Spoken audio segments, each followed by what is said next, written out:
Salary may be sexy, but don't ignore the benefits. How to take full advantage of what your new company has to offer. Whenever you get a new job, it's really easy to focus on what your new salary is, but the thing that doesn't get enough credit are the other benefits that come along with it. And so today we're going to talk about some of those and why they're really important. So the first one, and the one that people are probably most familiar with, is the 401k. And so some of the main things to think about with the 401k is, first, if the company puts in a base percentage, because there are some companies, it's really not that common, but there are some companies that put in a base percentage.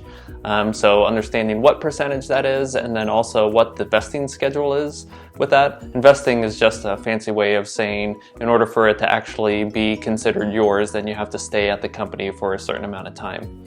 Another thing to understand with the 401k is if and how much your employer is going to match. So for example, if you put in 3%, do they match dollar for dollar and put in 3% of your salary on your behalf? There's really very few reasons for not to take advantage of the match. So it's very important to understand what that is. And then finally, with the 401k, understanding the investments that are available. So with the 401k, it is up to you to make your investment decisions, and so you need to have some level of understanding of what you're actually investing in.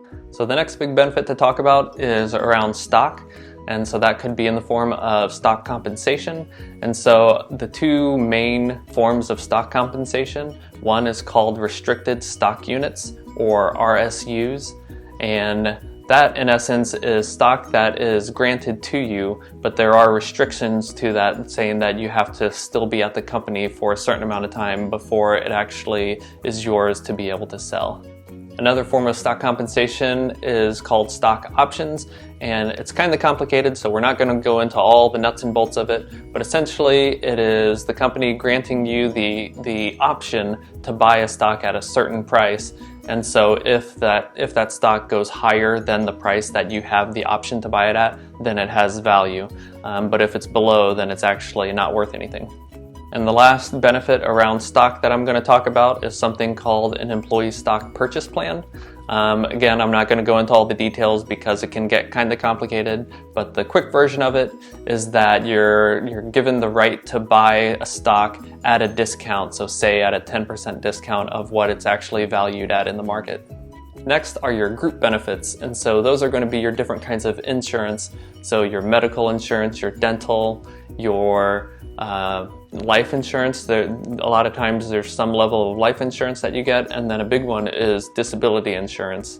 One thing to highlight with your group benefits is on the medical insurance side, if you have the option of a high deductible health plan, then you can open up what's called an HSA account, or a health savings account, and that can be a very tax-advantaged way of saving for medical expenses and then also saving for retirement.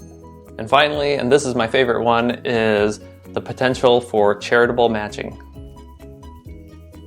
Charitable matching is one that kind of flies under the radar a little too much and doesn't get enough press for what it really is. And so the idea around it is that whenever you donate to a charity, that there's the potential that your employer will also match that donation, and so that your charity will get twice the amount.